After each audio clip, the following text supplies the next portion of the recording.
بسم اللہ الرحمن الرحیم الحمد للہ رب العالمین نحمدہ ونصلی علی رسولہ الکریم اما بعد السلام علیکم ورحمۃ اللہ۔ میرے محترم بزرگوں، دوستوں، عزیز ساتھیوں، آئیے نماز کا شغف اور شوق اور اس میں خشوع و خضوع سے متعلق واقعات میں سے نمبر 10 کا مطالعہ کریں انشاءاللہ۔ درود شریف پڑھ لیجیے۔ اللہم صلی علی محمد النبی الامی وعلی آلہ وسلم تسلیما کثیرا کثیرا۔ حضور صلی اللہ علیہ وسلم کی جنت میں معیت کے لیے نماز کی مدد۔ حضرت ربیہ رضی اللہ عنہ کہتے ہیں کہ میں نبی اکرم صلی اللہ علیہ وسلم کی خدمت میں رات گزارتا تھا اور تہجد کے وقت وضو کا پانی اور دوسری ضروریات مثلا مسواک، مصلی وغیرہ رکھتا تھا۔ ایک مرتبہ حضور صلی اللہ علیہ وسلم نے میری خدمات سے خوش ہو کر فرمایا، مانگ، کیا مانگتا ہے؟ انہوں نے یعنی حضرت ربیہ رضی اللہ عنہ کہتے ہیں کہ میں نے عرض کیا، یا رسول اللہ صلی اللہ علیہ وسلم، جنت میں آپ کی رفاقت۔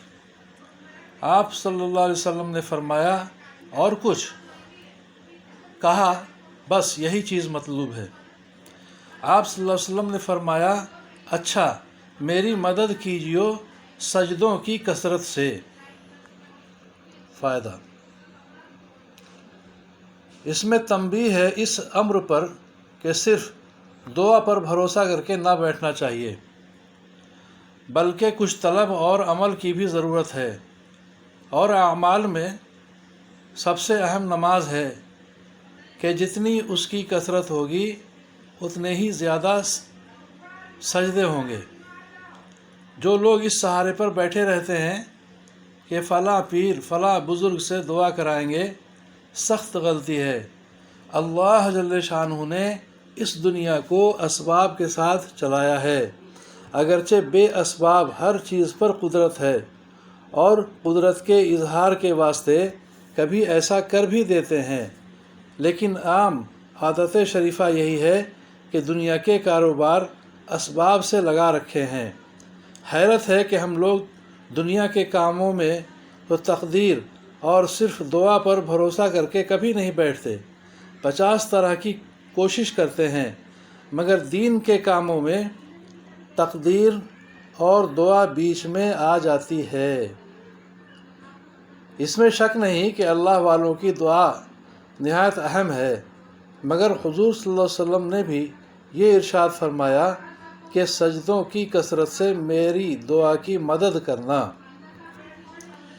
یعنی سجدوں کی کثرت جو ہے نفل نمازوں کے ذریعے ہو سکتی ہے، فرض نمازوں کے روزانہ کے سجدے تو متعین ہیں، اس میں کمی یا زیادتی تو ہوگی نہیں۔ اللہ ہم سبوں کو سمجھ بوجھ کے عمل کی توفیق عطا فرمائے۔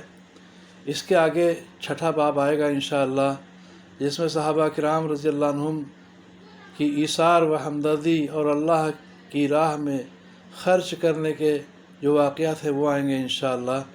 دعا فرمائے اللہ تعالیٰ آپ سبوں کی، ہم سبوں کی پریشانیوں کو دور فرمائے، عافیت عطا فرمائے، اپنی مدد ہم سبوں کے شامل حال فرمائے، ہم سبوں کے ایمان کی، جان مال کی، عزت آبرو کی حفاظت فرمائے، ناحق مقدمات میں قید خانوں میں پھنسے لوگوں کو چھٹکارا دے، ہماری مساجد کی، مکاتب کی، مدارس کی، خانقاہوں کی حفاظت فرمائے، آمین یا رب العالمین۔